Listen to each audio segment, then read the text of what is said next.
Israeli forces kill 82 in Gaza. Trump says ceasefire could happen this week. Freedom Square News, vertical bar, the 7th of July, 2025. Escalation and tragedy in Gaza. Israeli military operations across Gaza intensified over the weekend, resulting in at least 82 Palestinians killed, according to Gaza's health ministry.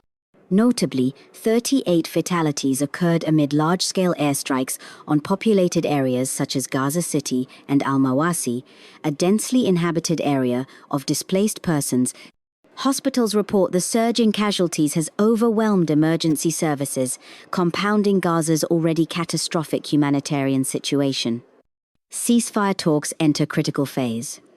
Efforts toward a ceasefire have gained new momentum, backed by the United States and led by former President Donald Trump, who stated the deal could happen within the next week.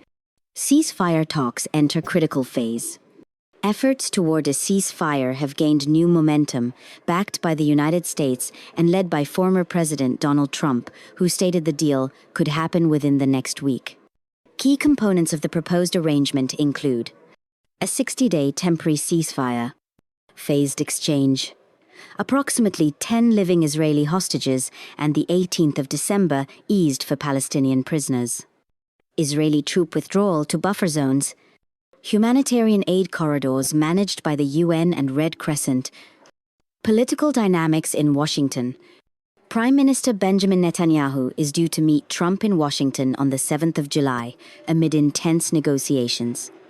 Trump affirmed Israel's agreement to the ceasefire framework, though full acceptance, especially by Hamas, remains uncertain.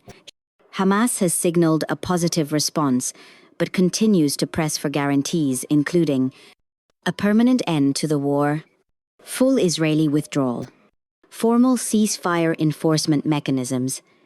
Netanyahu has emphasized hostage rescue and the dismantling of Hamas as preconditions for any ceasefire. Wider implications. Analysts believe the ceasefire could mark a diplomatic milestone following Israel's earlier conflict with Iran, which opened a window of opportunity for resolving the Gaza crisis. However, concerns persist. Humanitarian crisis. Gaza's infrastructure is collapsing, and hospitals are over capacity. Civilian toll. Reports of unintended civilian deaths near aid sites and shelters are mounting, raising potential war crime implications.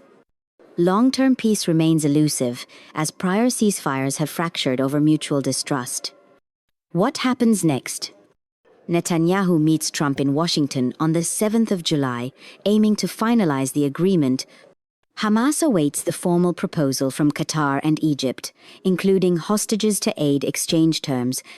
Field conditions remain volatile, with ongoing strikes until a formal ceasefire begins. Freedom Square News summary. Intensified bombardment by Israeli forces claimed dozens of lives in Gaza as 82 fatalities were recorded. Yet, US-brokered ceasefire efforts, championed by Trump, signal a possible pause in hostilities within the week. The situation hinges on diplomatic details, hostage exchanges, and humanitarian commitments. Gaza's future remains precarious until a binding truce is enforced. Freedom Square.